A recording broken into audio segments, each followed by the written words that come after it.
What would you do if you discovered a secret that changed your life forever? Imagine being in Matthew's shoes, finding out you had a grandson you never knew existed.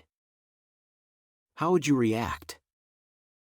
Let us know your thoughts in the comments.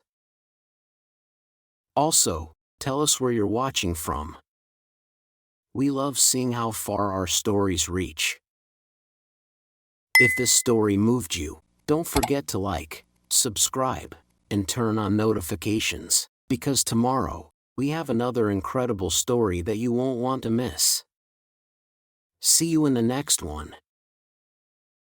His son had a child, and he never knew until now. Matthew Sullivan adjusted his coat against the crisp morning air as he made his way through the quiet cemetery. It had been 5 years since he lost his son, Ryan, in a tragic accident, and every Sunday without fail, he came here. It was the one place where he allowed himself to grieve, to feel the loss that no amount of success or wealth could ever fill. The towering oak trees that lined the path cast long shadows over the rows of headstones. As he approached Ryan's grave, bouquet of white lilies in hand, his son's favorite, he suddenly stopped. His eyes narrowed. Someone was sitting in front of the headstone. A young boy, no older than 10, sat cross-legged on the ground, his fingers tracing the engraved letters on the tombstone. His clothes were torn and dirty, his hair unkempt, and his small frame suggested he hadn't had a proper meal in a long time. The boy didn't notice Matthew at first, too lost in his thoughts. Matthew's heart pounded. The cemetery was private, and strangers rarely wandered in. Who was this child? And why was he here, at Ryan's grave? Clearing his throat, Matthew spoke, his deep voice cutting through the silence. "Hey, kid. What are you doing here?" The boy's head snapped up, his wide blue eyes filled with a mixture of fear and defiance. For a moment, they just stared at each other, Matthew, tall and imposing in his expensive coat, and the boy, small and fragile but with a spark of resilience in his gaze. Then, without a word, the boy scrambled to his feet and bolted, disappearing into the dense trees at the edge of the cemetery. Matthew stood frozen, his grip tightening around the bouquet. His instincts screamed at him, this wasn't just some random street kid. There was something about him, something unsettlingly familiar. He dropped the flowers onto Ryan's grave and took a step forward, but the boy was already gone. The cemetery fell silent again, but Matthew's mind was anything but calm. That night, he couldn't sleep. The boy's thin frame, dirty clothes, and piercing eyes haunted him. He replayed the moment over and over, trying to make sense of it. Who was he? Why was he at Ryan's grave? And most importantly, why had he run? Matthew had spent years burying his pain beneath work and wealth. But now, something inside him was stirring, something he couldn't ignore. And he needed answers. The encounter at the cemetery refused to leave Matthew's mind. No matter how hard he tried to push it away, the image of the thin, ragged boy sitting at Ryan's grave kept creeping back. Who was he? Why was he there? And most of all, why did he run? By the next morning, Matthew's patience had worn thin. He needed answers. Picking up his phone, he dialed a number he rarely used outside of business, Jack Carter, his private investigator. Jack had handled discreet matters for him before, mostly related to corporate security and background checks. But this was different. As soon as Jack answered, Matthew got straight to the point. "I need you to find someone for me." Jack paused for only a second before responding, "Who?" Matthew took a deep breath. "A boy. About 10 years old. I saw him at Ryan's grave yesterday. He ran when I tried to talk to him. Find out who he is and where he came from." Jack didn't ask why. He never did. "Give me a day," he said simply. But a day felt like an eternity. Matthew found himself distracted in meetings, barely able to focus on the numbers and reports in front of him. Every time he closed his eyes, he saw those wide, defiant eyes staring back at him. There was something there, something familiar. By the time Jack called back, Matthew had barely gotten any sleep. "I found him." Matthew's grip tightened on the phone. "Tell me." Jack sighed. "His name is Ethan. He's been living on the streets with his mother, Olivia. They've been moving from place to place, trying to stay under the radar." Matthew's stomach twisted. A child. Homeless. "In the cemetery?" he asked, though he already knew the answer. Jack hesitated before responding. "Ethan's been visiting Ryan's grave for months." A cold shiver ran down Matthew's spine. Months. This wasn't a coincidence. This boy had a reason for being there. Matthew's voice came out sharper than he intended. "Where are they now?" "An abandoned warehouse on the east side of the city," Jack said. "It's not safe, Matthew. If you go, you need to be careful." But Matthew wasn't thinking about safety. He was thinking about the boy at his son's grave, the mystery surrounding him, and the answers he was about to uncover. Grabbing his coat, he headed for the door.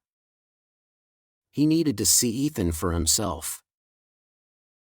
Matthew drove through the darkened streets, gripping the steering wheel tighter than he realized.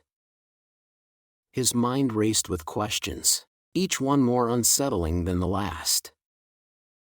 Why had Ethan been visiting Ryan's grave? Why had he run? And what connection could a homeless child possibly have to his son? The warehouse district was exactly what he expected: cold, abandoned, and crumbling from years of neglect.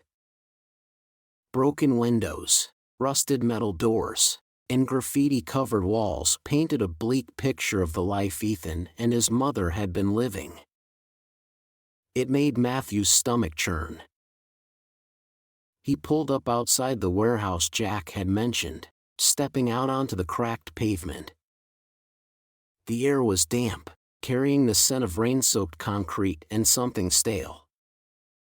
He hesitated for only a moment before calling out, his voice firm but careful. "Hello? Is anyone here?" Silence. Then, from the shadows, movement. A small figure stepped forward. Ethan. He looked even thinner up close, his clothes hanging loosely on his small frame. His arms were crossed over his chest, his eyes darting around like he was searching for an escape.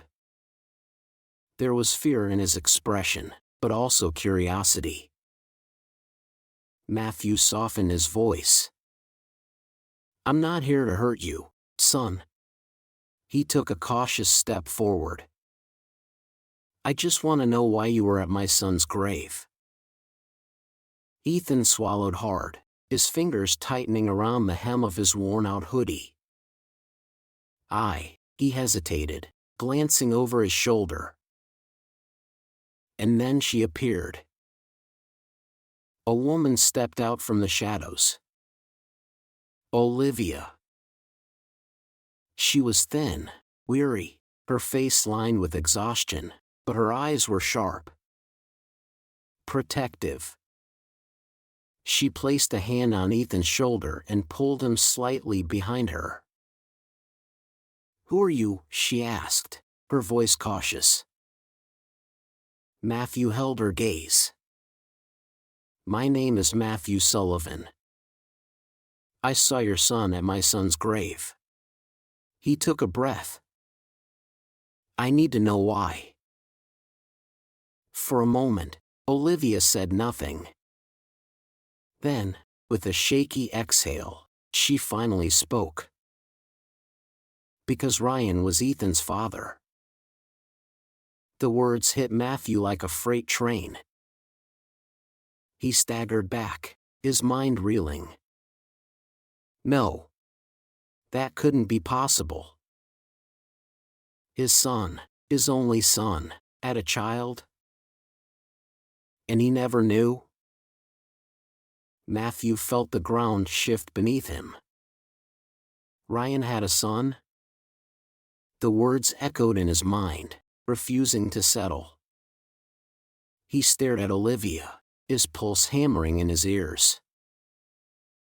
"That's not possible," he finally managed, his voice hoarse. "Ryan never told me." "Because he never knew," Olivia interrupted, her tone laced with pain. "I found out I was pregnant after the accident. I never got the chance to tell him." Matthew's breath hitched. His son had died never knowing he had a child. A son. His grandson. He turned to Ethan, who stood silent and uncertain, his small fingers gripping his mother's sleeve. Matthew saw it now, the resemblance to Ryan, the familiar shape of his face, the same piercing blue eyes. It was undeniable. He swallowed hard. "Why didn't you come to me?" His voice was tight, edged with a mix of disbelief and quiet anger. "Why keep this from me?" Olivia's jaw clenched. "Because I didn't think you'd believe me." She exhaled sharply, shifting her weight. "You were always so distant, Matthew. So caught up in your world. And after Ryan died, I didn't think you'd care. I had no money, no support. I did what I had to do to protect my son." Matthew's chest tightened. He had spent the last 5 years drowning himself in work, in wealth, in distractions, anything to keep from feeling the loss of his son. And in doing so, he had missed the only piece of Ryan he had left. His voice softened. "But you let Ethan visit Ryan's grave." Olivia nodded. "Because he wanted to know his father. Even if he could never meet him." She swallowed hard, emotion flickering in her eyes. "Every time we moved to a new place, he found his way back here. No matter what." Matthew turned back to Ethan, who was watching him carefully, as if trying to decide whether he was someone to trust. He had spent his life building an empire, surrounding himself with everything money could buy, but standing here now, looking at his grandson, Matthew had never felt more empty. He took a deep breath and made a decision. "You don't have to live like this anymore," he said firmly, looking from Olivia to Ethan. "Come with me. Let me help you." Olivia hesitated, studying him carefully. "This isn't about money, Matthew." He shook his head.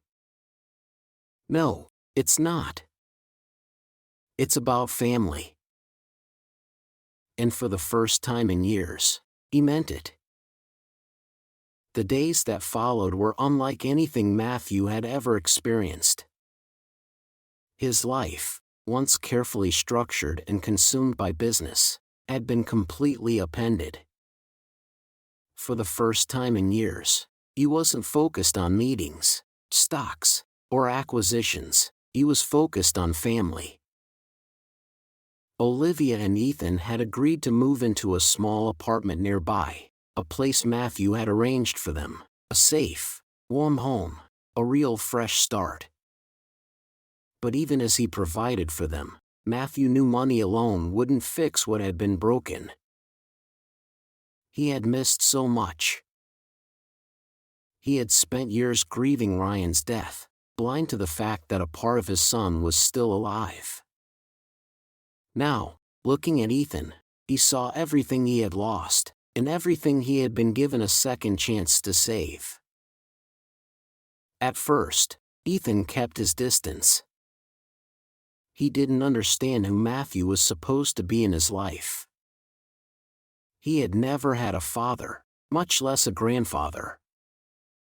But little by little, the walls between them began to crack. It started with small things, helping with homework, watching soccer games on TV, sharing quiet dinners together. Ethan would steal glances at Matthew, as if still trying to decide if he could trust him.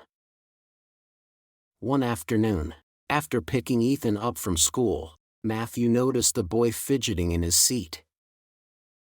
Something was on his mind. Finally, Ethan turned to him. "Are you gonna stay?"